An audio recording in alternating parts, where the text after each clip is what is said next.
प्रिय दर्शकों, नमस्कार।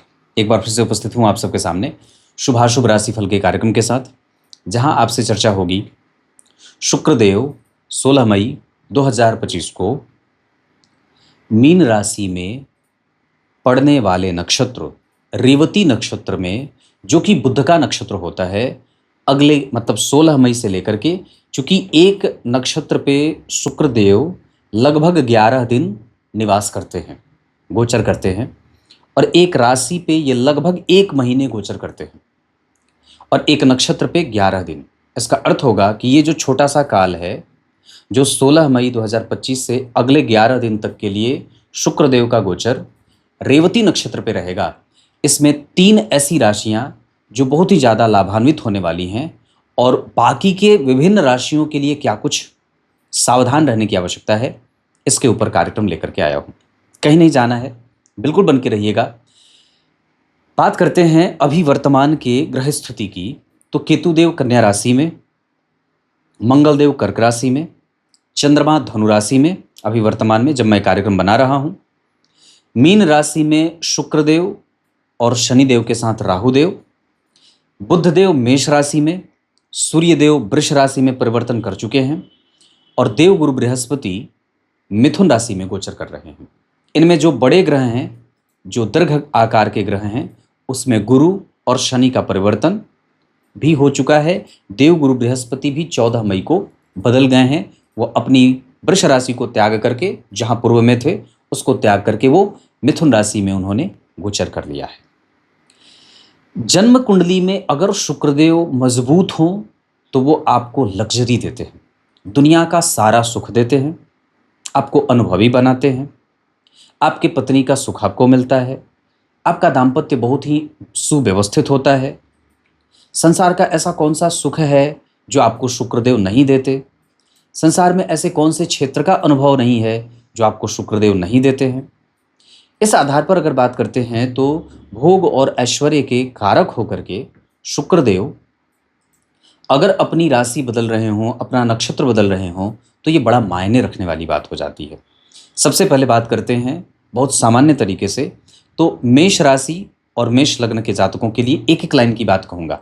मेष राशि और मेष लग्न के जातकों को अपने व्यय पे नियंत्रण रखना है और अपनी वाणी को संतुलित करना है, क्योंकि ये शुक्रदेव का जो नक्षत्र परिवर्तन होगा, मतलब रेवती नक्षत्र में जाएंगे, इसमें आपकी वाणी का प्रभाव कमज़ोर हो सकता है।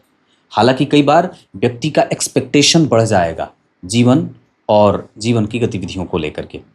जबकि बात अगर वृष राशि की करते हैं तो वृष राशि के ही स्वामी होते हैं शुक्रदेव, और अगर आप वृष राशि और वृष लग्न के हैं तो आपके जीवन के लिए ये लक्ष्मी, संसाधन, साधन, पद, प्रतिष्ठा, संतान, विवाह, प्रमोशन और नौकरी, ये सब देने वाले बन सकते हैं।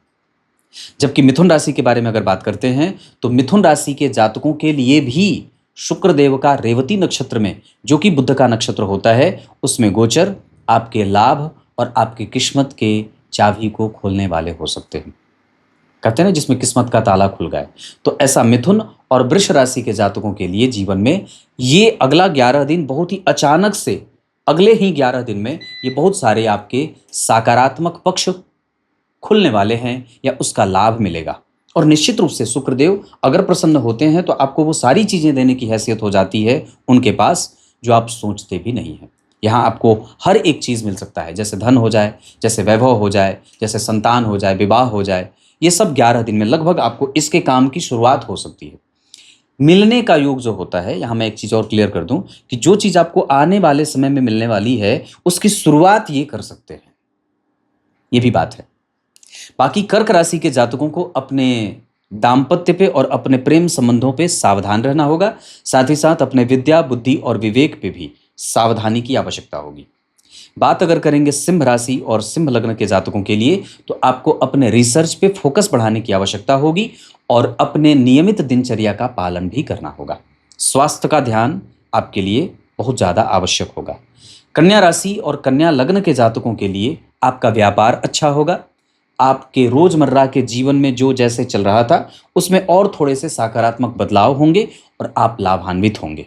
मतलब कन्या राशि के जातकों के लिए भी शुक्रदेव का रेवती नक्षत्र में परिवर्तन उत्तम परिणाम देने वाला होगा, जहां व्यापार, धन धान्य और सुख सौख्य की वृद्धि के साथ अच्छे पद और प्रमोशन के योग भी बन रहे हैं। तुला राशि और तुला लग्न के जातकों के लिए शुक्रदेव का मीन राशि के रेवती नक्षत्र का परिवर्तन रोग सूचक हो सकता है। इस वजह से सावधान होकर के अपने माता के स्वास्थ्य की, अपने खुद के स्वास्थ्य की और इतना ही नहीं, अपने पत्नी और अपने पिता के स्वास्थ्य पे भी आपको सावधान होने की आवश्यकता है। इनको लेकर के कोई भी कोताही न बरतें, लापरवाही न बरतें। वृश्चिक राशि और वृश्चिक लग्न के जातकों के जीवन में विवाह और प्रेम संबंधों में नए मोड़ और नए संबंधों के प्राप्त होने का योग बनेगा, जबकि धनु राशि और धनु लग्न के जातकों के जीवन में सांसारिक सुखों की वृद्धि होगी और उनके अनुभवों की वृद्धि होगी। संतान की प्राप्ति के योग भी बनेंगे, मतलब गर्भाधान किया जा सकता है। मकर राशि और मकर लग्न के जातकों को विदेश यात्रा और साथ ही साथ अपने काम के सिलसिले में बाहर जाना पड़ेगा और वो कार्य क्षेत्र जिसमें आप काम करते हैं उसमें आपको सफलता भी मिलने का योग बनेगा।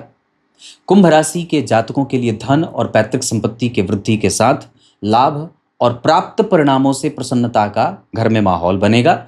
आप जिस चीज के लिए, जिस विषय को और जिस वस्तु को और जिस लक्ष्य को प्राप्त करने के लिए इतने दिन से मेहनत कर रहे थे, वो अगले 11 दिन तक शुक्रदेव आपको देने वाले बन रहे हैं।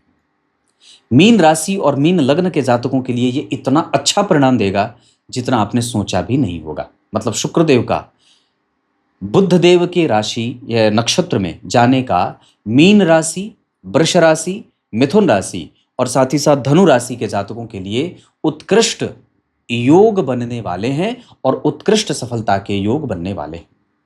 मतलब मीन राशि के जातकों के लिए भी नौकरी, पद, प्रतिष्ठा, लाभ, लग्जरी, धन, मान, पद, प्रतिष्ठा, सुख सौख्य की वृद्धि शुक्रदेव अगले 11 दिनों में आपके लिए बड़े ही निर्णायक और श्रेष्ठ परिणाम देने वाले बनेंगे। ये छोटा सा कार्यक्रम था और छोटा सा परिवर्तन था। सोचा आप लोगों का परिचय इस विषय पे करा दिया जाए। तब तक के लिए बहुत बहुत नमस्कार।